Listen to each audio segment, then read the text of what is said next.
Hi friends, welcome to my channel my family dairy. ఎలా ఉన్నారండి? అందరూ బాగున్నారా? నేను కూడా బాగున్నానండి. మీరందరూ ఎలా ఉన్నారో నాకైతే కామెంట్ సెక్షన్లో కామెంట్ చేయండి. ముందుగా మీ అందరికీ వరలక్ష్మి వ్రతం శుభాకాంక్షలు అండి. మీరందరూ పండగ ఎలా చేసుకున్నారు ఏంటి అనేది నాకైతే కామెంట్ సెక్షన్లో కామెంట్ చేయండి. మరి నేను పండగ ఎలా చేసుకున్నాను అనేది మీతో షేర్ చేస్తాను కదా. సో ఇంక ఇవాళ వ్లాగ్ అయితే అదే అనమాట. సో ఇది వచ్చేసి ఫ్రైడే ముందు రోజు, గురువారం రోజు ఇంకా మార్కెట్కి అయితే వచ్చాము. నేను పద్మిని అక్క కలిసి మార్కెట్కి వచ్చామన్నమాట. ఫ్రూట్స్, పువ్వులు అవి తీసుకుందామని. అసలు ఖాళీ లేదండి, ఫుల్ రష్ ఉందన్నమాట. బండి పెట్టడానికి కూడా ఖాళీ లేదు. ఆ తర్వాత ఇంకా పూలు అవి తీసుకుంటున్నాను అనమాట, చామంతి పూలు అవన్నీ కూడా. ఇంక ఇవాళ మాత్రం అస్సలు బేరం ఆడడానికే ఉండదండి. ఇష్టమైతే తీసుకో, కష్టమైతే వెళ్ళిపో అన్నట్లు ఉంటుంది అనమాట వాళ్ళ మాట తీరు కూడా. పూలు అమ్మే వాళ్ళు అంతనా. చామంతి పూలు అయితే పావు కేజీ 150 రూపాయలు చెప్పారు. ఆ తర్వాత 120కి అయితే ఇచ్చారు. రోజా పూలు ఒక పావు, రోజా పూలు అయితే 100 రూపాయలకే ఇచ్చారు పావు. ఇదొక పావు, అవొక పావు అట్లా తీసుకున్నాం అనమాట. కానీ బాగున్నాయి, భలే కలర్ఫుల్గా ఉన్నాయి. ఆరెంజ్, ఎల్లో, రెడ్, ఇంకా చామంతి పూలు అయితే చామంతి పూలు ఒక 4 కలర్స్ వరకు ఉన్నాయన్నమాట. కానీ మ్యాక్సిమం ఎక్కువగా ఎల్లో పూలే కొంటాం కదా పూజకి. సో ఇదిగోండి, పర్పుల్ ఉన్నాయి, ఎల్లో ఉన్నాయి, డార్క్ ఆరెంజ్ ఉంది, అంటే చామంతి పూల్లో కూడా. కానీ నేనైతే మాత్రం కొన్ని పర్పులు, ఎల్లో తీసుకున్నాను. అలాగే రోజా పూలు తీసుకొని ఒక 5 రకాల పళ్ళు తీసుకుందాం అని చెప్పేసి వచ్చాను. ఇంకా పళ్ళు కూడా నండి అస్సలు బేరం ఆడడానికే లేదు. వాళ్ళు ఏం చెప్తే అది. 50కి 2 యాపిల్స్ అన్నీ 50 రూపాయలు 50 రూపాయలు తీసుకున్నాను. ఎక్కువ తినరు, ఎందుకు వేస్ట్ చేయడం అని చెప్పేసి. అయితే ఒక కాయ మాత్రం ఎక్స్ట్రా అడిగాను. అంటే చాలా తీసుకున్నాం కదా, ఒక 500 రూపీస్కి తీసుకున్నాం ఫ్రూట్స్ అన్నీ. సో ఒక యాపిల్ అయినా ఎక్స్ట్రా వేయండి అన్న అని చెప్పి తీసుకున్నాను అనమాట. ఎందుకంటే కొసర తీసుకోకపోతే సాటిస్ఫాక్షన్ ఉండదు. అసలు ఎన్ని కొన్నా సరే ఖచ్చితంగా కొంచెమైనా కొసర అయితే ఉండాలి కదా. ఆ తర్వాత ఒక పావు KG black grapes, green grapes. ఆ తర్వాత ఇవి వచ్చేసి ఖర్జూరం కాయలు భలే ఉన్నాయండి. నేనైతే అసలు ఎలా తింటున్నానో, నా వరకైనా ప్రతిసారి పావు కేజీ తెచ్చుకొని తింటున్నా. అంటే ఖర్జూర పళ్ళు, డేట్స్ ఉంటాయి కదా, ఇవి పచ్చివి చాలా స్వీట్ ఉన్నాయి.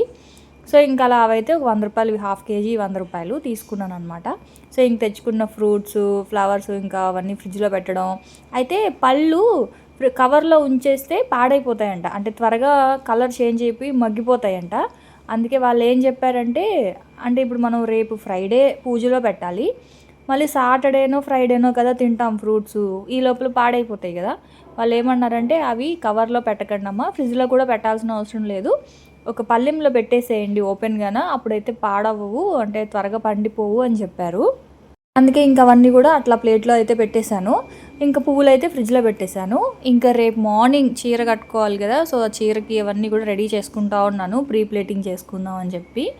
ఆ తర్వాత ఈ నెక్లెస్ లాస్ట్ వీక్ పెట్టుకున్నప్పుడు చాలామంది అడిగారండి, అక్క ఒక్కసారి చూపించండి, స్క్రీన్ షాట్ తీసుకుంటాము అని చెప్పి. ఇది ఎన్ని గ్రామ్స్ ఏంటి అయితే మాత్రం నాకు తెలియదండి. ఇది మీకు లాస్ట్ టైం కూడా చెప్పే ఉంటాను. ఇది మా అమ్మమ్మ దగ్గర నుంచి వస్తూ ఉంది. మా అమ్మమ్మ, మా అమ్మ, మా పిన్ని ఇట్లా అందరం వేసుకున్నామండి. ఫైనల్గా నా దగ్గర ఉంది అని చెప్పి. సో వెయిట్ అయితే మాత్రం ఎప్పుడు వెయిట్ వేయించలేదు. ఇది ఎంత వెయిట్, ఎన్ని గ్రామ్స్ అనేది కూడా తెలీదు. కానీ పెట్టుకుంటే మాత్రం మెడ నిండుగా ఉంటుంది. సో నాకైతే ఇలాంటిదే గ్రీన్ కలర్లో కూడా చేయించుకోవాలి అని చెప్పి, కానీ అస్సలు కుదరట్లేదండి. బంగారం కొనాలంటే భయం వేస్తుంది. కొనాలన్న ఆలోచన కూడా మైండ్లో అయితే తీసేశారనమాట. వద్దురా బాబోయ్, అది 1,00,000 రూపాయలు పెడితే ఒక్క సవర్ వస్తుందండి, అంటే ఒక 8 గ్రామ్స్ వస్తున్నాయి. 1,00,000 రూపాయలు పెడితే 8 గ్రామ్స్కి ఏం వస్తుందండి అసలు చెప్పండి. మహా అయితే ఒక ఇయర్ రింగ్స్ వస్తాయి అంతే. ఇంక అందుకే కొనాలన్న ఇంట్రెస్టే పోయింది నాకైతే. అందుకే ఈసారి గోల్డ్, ఈసారి ఏంటి ఎవ్రీ ఇయర్ కంపల్సరీ అయితే ఏం కాదు, వెండి కొంటాను. కానీ ఈసారి వెండి కూడా కొనలేదు, కొంచెం బడ్జెట్ లేదనమాట. సో ఉన్న వాటితోనే ఇంకా పూజ అయితే చేసుకుంటూ ఉన్నాము. కాకపోతే ఇంక మీరు అడిగారు కదా స్క్రీన్ షాట్ తీసుకున్నారా, సో ఇంక అదైతే ఇంకా అలా అన్ని చీర ప్రీ ప్లేటింగ్ చేసి పక్కన పెట్టేసుకున్నాను. కాకపోతే అదంతా ఇంకా వీడియో తీయలేదు, అంటే నైట్ చేసుకున్నాను అనమాట. ఆ తర్వాత ఇంకా ఈవినింగ్ ఫ్రెష్ అయిపోయి ఇలా పూజ సామాన్లు అన్నీ కూడా ఒకసారి మళ్ళీ వాటర్తో తడిపేసి, అంటే ఆ రోజు కొంచెం నాన్ వెజ్ అది తిని క్లీన్ చేశాను కదా, అందుకే ఎందుకులే అని చెప్పి మళ్ళీ ఒకసారి వాటర్తో కడిగేశాను అనమాట. కడిగేసి మళ్ళీ తుడిచి బొట్లు పెట్టేశాను. పసుపు కుంకుమ ఇవన్నీ మళ్ళీ రేపు పెట్టుకోవాలంటే అవ్వదు కదా, లేట్ అయిపోద్దని. తర్వాత పీటలు అవన్నీ కూడా ఇలా మంచిగా కడిగి పెట్టేసుకున్నాను. తర్వాత ఇంకా పసుపు, కుంకుమ, గంధం, అక్షింతలు, ఆచమనీయం చేయడానికి వాటరు, అమ్మవారి దగ్గర వాటర్ పెట్టడానికి ఒక గ్లాసు, తర్వాత కలుషం చెంబు, అమ్మవారి ఫేసు, ఇట్లా అన్నీ కూడా రెడీ చేసుకున్నాననమాట. ఆ తర్వాత ఫ్రూట్స్ 5 రకాల పళ్ళు, అలాగే తాంబూలానికి ఇవ్వాల్సిన పళ్ళు, కొబ్బరికాయలు, జాకెట్ పీసులు, అలాగే పువ్వులు అన్నీ కూడా నైట్ అన్నీ ఇట్లా ఈ టేబుల్ మీద పెట్టేశాను. కింద పెడితే ఎందుకులే మళ్ళీ కాళ్ళు అవి తగులుతాయని అన్నీ ఆ టేబుల్ మీద పెట్టేసి కిచెన్ అంతా నీట్గా క్లీన్ చేసేసి, సామాన్లన్నీ ఒక లోడ్ అయితే డిష్ వాషర్లో వేసేసా, కొన్ని చేత్తో ఉంటే కడిగేసి షింక్ అంతా క్లీన్ చేసేసాను. అలాగే కిచెన్ అంతా క్లీన్ చేసేసాను. అంటే ముందు రోజే ఇంకా ఇల్లు అవన్నీ కూడా మాప్ పెట్టేశాను అనమాట. తడిగుడ్డ పెట్టేశాను, ఇల్లంతా నా దేవుడి మందిరం అంతా క్లీన్ చేసేసాను. ఉదయాన్నే లేచి జస్ట్ కింద వరకు క్లీన్ చేసుకొని ఇంకా పూజ చేసుకోవడమే అనమాట. ఈవినింగ్ దీపారాధన చేశాను కదా, ఇంకా అలా వెలుగుతూనే ఉన్నాయి. ఇప్పుడు టైం అయితే 11 అయ్యింది. ఆయిల్ ఎక్కువ వేసాను, చిన్న ఒత్తి పెట్టాను, ఇంకా అలా వెలుగుతూ ఉందనమాట. నాకు చాలా ఇష్టం అండి అలా రోజంతా దీపం వెలుగుతూ ఉంటే ఇంట్లో ఎంత బాగుంటుందో కదా. తర్వాత ఇంకా అదే హాల్ కూడా క్లీన్ చేసేసి ఇలా నీట్గా సర్దేశాను. మా పిల్లలకి చెప్పాను, అస్సలు హాల్లోకి వంటగదిలోకి రాకండి, మీరు ఆ బెడ్రూమ్లో అయినా ఉండండి లేదా ఈ బెడ్రూమ్లో అయినా ఉండండి అని చెప్పాను అనమాట. ఆ తర్వాత ఇంకా ఉదయాన్నే 4కి లేచాను. 4కి లేచిన వెంటనే ఇల్లు ఒకసారి చీపుడుతో తుడిచేసి దేవుడి మందిరం వరకు మాప్ పెట్టేశాను అంతే. ఇంక నేను కూడా ఫ్రెష్ అయిపోయి స్నానం చేసేసి, ఇంకా తల కూడా ఆరలేదు అందుకే ముడి పెట్టేశాను. ఇప్పుడు ఏంటి అంటే గ్యాస్ ముందు రోజే క్లీన్ చేశాను కదా, జస్ట్ ఒకసారి క్లాత్ తోటి అలా తుడిచేస్తా ఉన్నాను అనమాట. ఏదో అలవాట్లో పొరపాటు అంటాం కదా, అట్లాగా ఇది అలవాటు అనమాట నాకు, వంటగదిలోకి రాగానే ముందు గ్యాస్ క్లీన్ చేసుకోవడం. సో ఇంకా అలా క్లీన్ చేసేసి ఒకసారి పసుపు కుంకుమ అవైతే పెట్టేస్తూ ఉన్నాను. రెగ్యులర్గా అయితే ఏం పెట్టను, ఇప్పుడు ఇవాళ నైవేద్యాలు అవి చేస్తాం కదా, సో అందుకని నైవేద్యం అన్నీ మాడిపోకుండా అన్నీ మంచిగా రావాలి అని చెప్పేసి ఇంకా అట్లా బొట్లు అవి పెట్టుకున్నాను అనమాట స్టవ్ మీద.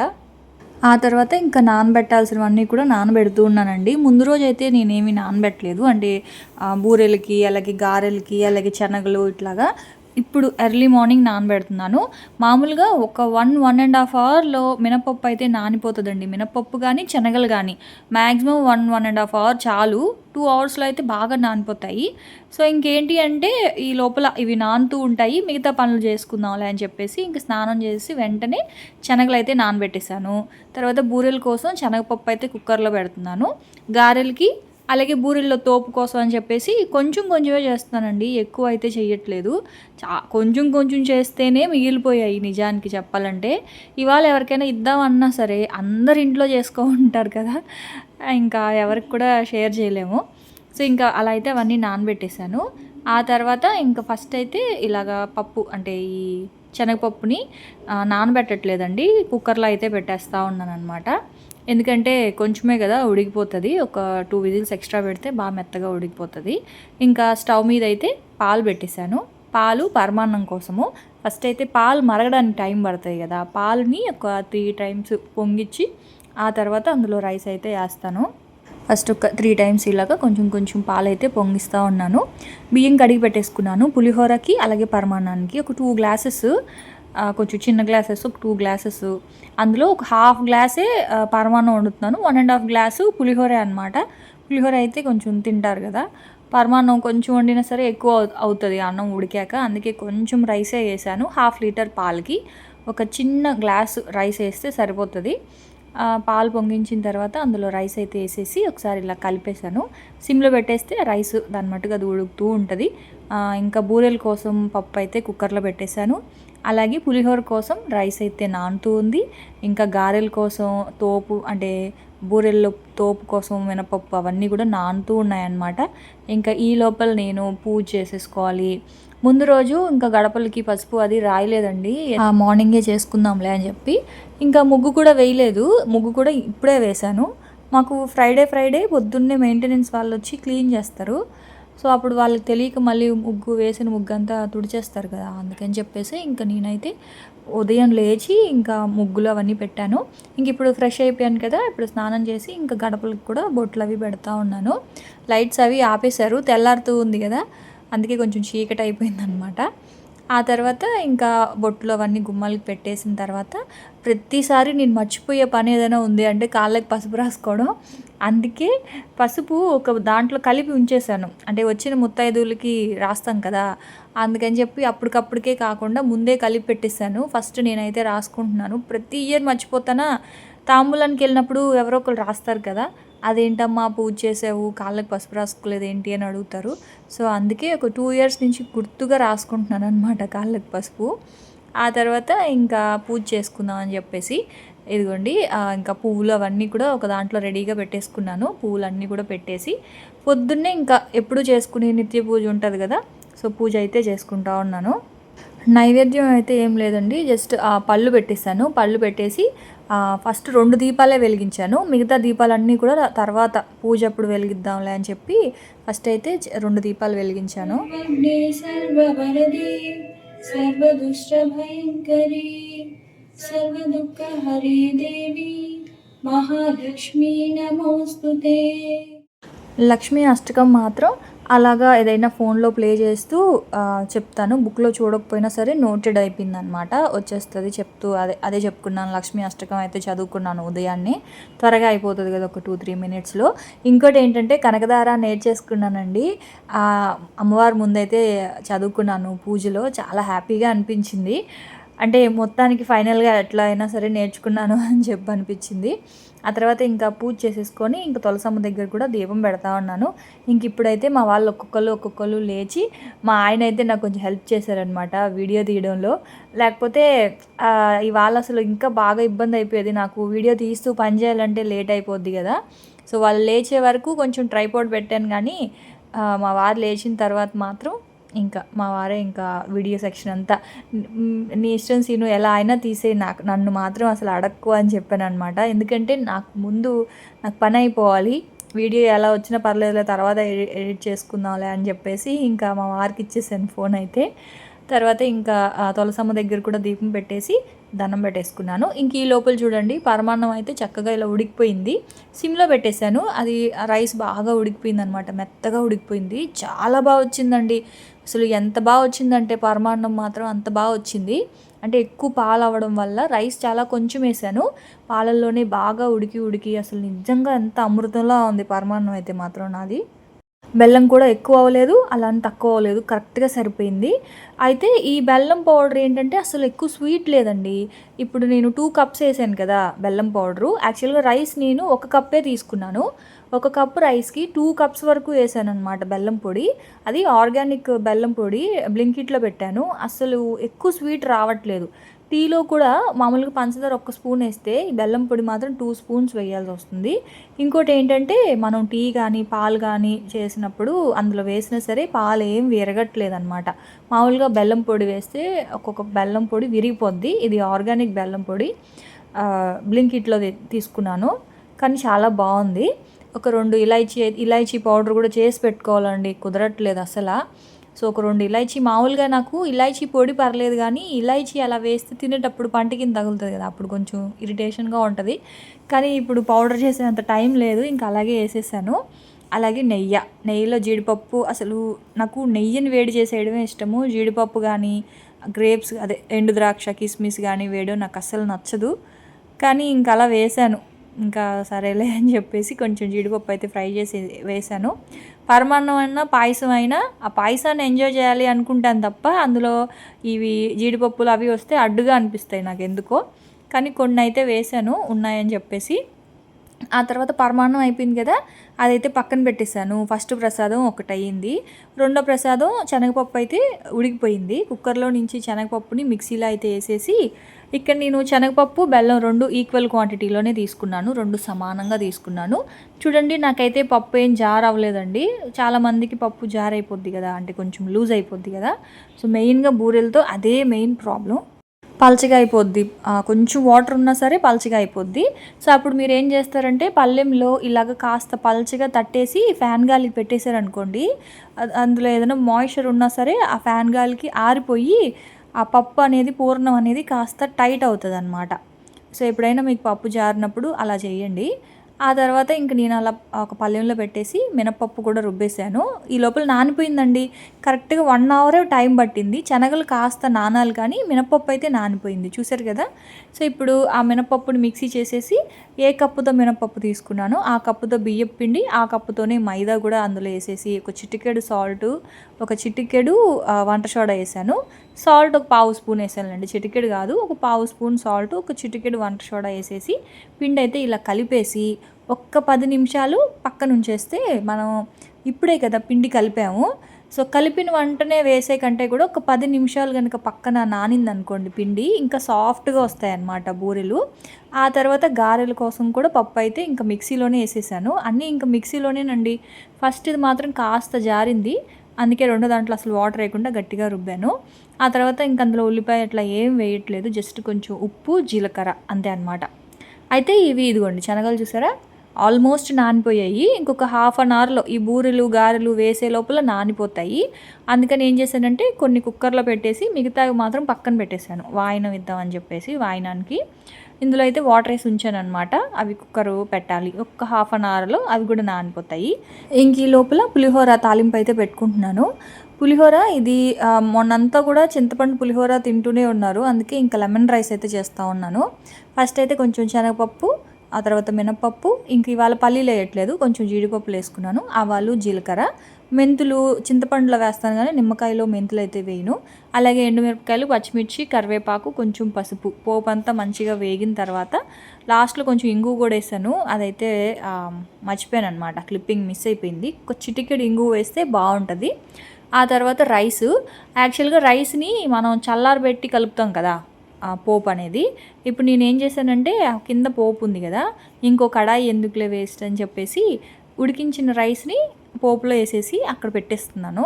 కొంచెం ఆరిన తర్వాత లాస్ట్లో కొంచెం నిమ్మకాయ అయితే కలుపుతాను అనమాట. నిమ్మకాయ పులిహోర కాబట్టి వేడి మీద కలిపితే మళ్ళీ చేదు వస్తుంది కదా, అందుకని చెప్పి పక్కన పెట్టాను. అది కాస్త ఆరాలి. ఈ లోపల ఇంక ఇక్కడైతే బూరెలు, గారెలు వేసుకుందాం అని చెప్పేసి ఆయిల్ అయితే పెడతా ఉన్నాను. ఇది నాన్ వెజ్ వండేది కాదండి. నా దగ్గర ఇవి 2 ఉన్నాయన్నమాట. ఈ ఫ్రై ప్యాన్స్ ఇట్లా హ్యాండిల్ వచ్చేవి చాలా బాగున్నాయండి. ఇదివరకు కూడా అడిగారు ఎక్కడ కొన్నావు భారతి అని. నేను షిరిడి వెళ్ళినప్పుడు కొన్నానండి. అది 100 రూపాయలే, కానీ చాలా బాగా యూజ్ అవుతుంది. ఇంకొంచెం పెద్ద సైజు ఉంటే బాగుండేమో అనిపించింది. కానీ ఇట్లా ఒకటి వెజ్కి, ఒకటి నాన్ వెజ్కి పెట్టుకున్నాను అనమాట. ఇలా డీప్ ఫ్రైస్ చేసేటప్పుడు లోతుగా ఉంటాయి కాబట్టి వేగేటప్పుడు బాగుంటాయి అన్నమాట. ఇంకోటి మనం చేత్తో హ్యాండిల్ కూడా ఉంది కాబట్టి పట్టుకోవడానికి వీలుగా ఉంటుంది. సో, మీరు కూడా ఎవరైనా తీసుకోవాలి అనుకుంటే తీసుకోండి. ఇలాంటి కడాయిలు బాగా యూజ్ అవుతాయండి. మనకి రోడ్ సైడ్ ఉంటాయి. వీళ్ళు నార్త్ ఇండియన్స్ ఉంటారు కదా, హిందీ వాళ్ళు అమ్ముతూ ఉంటారు. రోడ్ సైడ్లో ఉంటాయన్నమాట. అప్పుడు 100 రూపాయలే, ఎక్కువ పెట్టి కొనకండి మళ్ళీ. ఎందుకు ప్రైస్ చెప్తున్నానంటే తెలియదు కదా, మళ్ళీ ఇప్పుడు 150, 200 పెట్టి కొనేస్తే వాళ్ళు చెప్పడం 300, 400 అలా చెప్తారు. ఆ తర్వాత ఇంకా నూనె బాగా మరిగిన తర్వాత బూరెలు అయితే వేసేసుకున్నాను. ఇదిగోండి కొంచెం చిన్నవి వేసాను అనమాట బూరెలు, పెద్ద పెద్దవి కాకుండా. గారెలు కూడా అంతే, చిట్టి గారెలు కొంచెం చిట్టి బూరెల్లాగా చేశాను. తాంబూలంలో అట్లా పెట్టిద్దాంలే అని చెప్పేసి ఇంకా బూరెలు అయితే అయిపోయాయి. చూసారా, ఎక్కడ కూడా అంటే బయటికి రాలేదన్నమాట. పూర్ణం అనేది ఎక్కడ బయటికి రాకుండా మంచిగా వేగాయి. పప్పు కాస్త టైట్గా ఉండాలి. అలాగే బూరెల పిండి కూడా కొంచెం సేపు నానితే అది 3 కూడా కలిపాం కదా బియ్యం పిండి అవి. సో, కొంచెం నాని సెట్ అవుతాయి అన్నమాట. ఆ తర్వాత ఇంక గారెలు అయితే వేసేస్తున్నానండి చేతితోటి. దేవుడికి పెట్టావు కదా, ఇంక అందుకే ఇంక నేను లెఫ్ట్ హ్యాండ్ యూస్ చేయకుండా రైట్ హ్యాండ్ తోటే, చూసారా ఒక్క చేతితో ఎలా వేస్తున్నాను గారెలు. ఆ తర్వాత అయితే చిట్టి వేసాను, చిట్టి గారెలు అయితే వేసాను. గారెలు మాత్రం తింటారండి మా పిల్లలు, బూరెలు తినలేదు. విష్ణు అయితే అస్సలు బతిమిలాడాను, ఒక్కటైనా తినరా అంటే ఏదో ఒక్కడేమో తిన్నట్టున్నాడు. తినలేదండి అసలు, వాడైతే బూరెలే తినలేదు. వాడికైతే పాస్తా చేయలేదని చెప్పేసి ఆ రోజంతా ఏడుస్తూ ఉన్నాడు, నాకు పాస్తా కావాలి అని చెప్పి. రేపు చేస్తానురా బాబు అని చెప్పాను. ఇవాళ ఒక్కరోజు నాకు రెస్ట్ ఇవ్వు, రేపు ఖచ్చితంగా చేసి పెడతాను. అంటే వాళ్ళకి హాలిడేస్ వచ్చాయి కదా, Friday, Saturday, Sunday. So, holidays వచ్చినా సరే నువ్వు మాకు నచ్చినవి ఏం చేయట్లేదు, ఇవన్నీ నాకు వద్దు అంటున్నాడు వాడైతే. బోర్ కొట్టేశాయంట. కానీ ఇంక తప్పదు నాన్న, పండగ అంటే ఇంక ఇవే తినాలి అని చెప్పాను. ఇంక అవన్నీ కూడా అలా పెట్టేశాను. అంటే బూరెలు అయిపోయాయి, గారెలు అయిపోయాయి, పులిహోర అయిపోయింది, పరమాన్నం అయిపోయింది. ఇంకో ఇప్పుడు ఏంటి అంటే శనగలు ఒక్కటే ఉన్నాయి. సో ఇప్పుడు నేను ఒకసారి గ్యాస్ అవన్నీ కూడా నీట్గా తుడిచేసాను. అంటే తుడవడం అంటే ఆయిల్ అవి తులుతాయి కదా, సో అవన్నీ కూడా తుడిచేసి ఇంకా కడగలేదండి. అంటే ఇప్పుడే పాలు అవి పొంగాయి కదా, పరమాన్నం చేసుకున్నాం. సో ఇప్పుడు కడగడం ఎందుకులే అని చెప్పి ఇంక గ్యాస్ అయితే ఏం కడగలేదు, కానీ క్లాత్ పెట్టి తుడిచేసాను ఆయిల్ అవన్నీ ఉంటే. ఇంక ఇప్పుడు ఈ ఇత్తడి సామాన్లు ఉన్నాయి కదా, సో అవైతే కడిగేస్తున్నానండి షింక్లో ఎందుకు అని. నాకేంటంటే పూజ అయిపోయిన తర్వాత ఇంక నేను ఏ పని చేయలేను, ఇంకా కంప్లీట్గా రిలాక్స్ అవుతాను అనమాట. సో అందుకని చెప్పేసి ఇంకా ఆ తర్వాత నాకు ఓపిక ఉండదు. అందుకని ఇప్పుడే అన్నీ అంటే ఇలా కడిగేస్తూ ఉన్నాను అనమాట. కొంచెం సోప్ పెట్టి కడిగేస్తే అయిపోతుంది. అలా షింక్లో ఉన్నాయనుకోండి అవి ఎండిపోయి మళ్ళీ టైం పడుతుంది క్లీన్ చేయడానికి. అందుకని చెప్పేసి ఇంక ఇవన్నీ క్లీన్ చేసేసి ఆ తర్వాత గ్యాస్ అంతా క్లీన్ చేసేసి కిచెన్లోకి ఇంక వచ్చే పని లేకుండా మొత్తం అంతా కూడా ఇంకా నీట్గా క్లీన్ చేసి పెట్టేశాను. మీకు వాయిస్ ఓవర్ ఇచ్చేటప్పుడు పక్క నుంచి ఎవరో మిక్సీ వేస్తున్నారు, ఏమీ అనుకోవద్దండి. ఇప్పటికి 3 టైమ్స్ ఆపాను, ఆపడం మళ్ళీ ఆన్ చేయడం. మరి వాళ్ళు ఏం వేస్తున్నారో నాకు తెలియదు, కానీ ఇప్పటికి ఎన్నిసార్లు వేసారో. అంటే ఇటువైపు ఒకసారి అటువైపు ఒకసారి అలా మిక్సీలు అయితే తిప్పుతూనే ఉన్నారు. కానీ ఇంకా నేనైతే వాయిస్ ఓవర్ ఆపలేకపోయాను. అంటే ఆపుతూ ఉంటే మళ్ళీ లేట్ అయిపోతుంది, వీడియో ఎక్స్పోర్ట్ అవ్వాలి, ఆ తర్వాత మళ్ళీ వీడియోని థంబ్నెయిల్ చేయాలి, అప్లోడ్ చేయాలి, టైం అస్సలు లేదనమాట. సో అందుకే ఇంకా అలాగే వాయిస్ ఓవర్ ఇచ్చేస్తున్నా. ఆ తర్వాత ఇంకా పులిహోర కూడా కలిపేశానండి. శనగలు అయితే ఇంకా కుక్కర్లో పెట్టేశాను. శనగలకి కూడా తాలింపు అయితే ఒక దాంట్లో చేసి పెట్టేశాను. ఆ తర్వాత ఇంకా పూజ దగ్గర అంతా కూడా ఇలా సెట్ చేసుకుంటా ఉన్నానన్నమాట. సో ఇంక ఇక్కడి నుంచి పూజ వ్లాగ్ అనేది నేను ఇంకో ఛానల్ ఉంది కదా, Indian mom Bharati channel. So ఆ ఛానల్లో పెడతాను. మ్యాక్సిమం ట్రై చేస్తాను ఇవాళ పెట్టడానికి. ఎడిటింగ్ అయిపోయింది అంటే పెడతానండి, లేదు అంటే మాత్రం ఇంకా సండే రేపు పెడతాను. సో ఎవరైనా రేపు వీడియో చూడాలి అనుకుంటే ఇండియన్ మామ్ భారతి ఛానల్లో ఒకసారి చెక్ చేయండి. మ్యాక్సిమం పెడితే ఇప్పుడే పెడతాను, అంటే ఇవాళే పెడతాను. ఒకవేళ పెట్టలేకపోతే రేపు పోస్ట్ చేస్తాను సండే. సో ఆ ఛానల్ కూడా ఎవరైనా సబ్స్క్రైబ్ చేసుకోకపోతే సబ్స్క్రైబ్ చేసుకోండి. సో నేనైతే రేపటి వ్లాగ్లో, సారీ రేపు కాదు ఎల్లుండి మండే వ్లాగ్లో మళ్ళీ వచ్చేస్తా. అప్పటి వరకు ఉంటాను. Bye friends.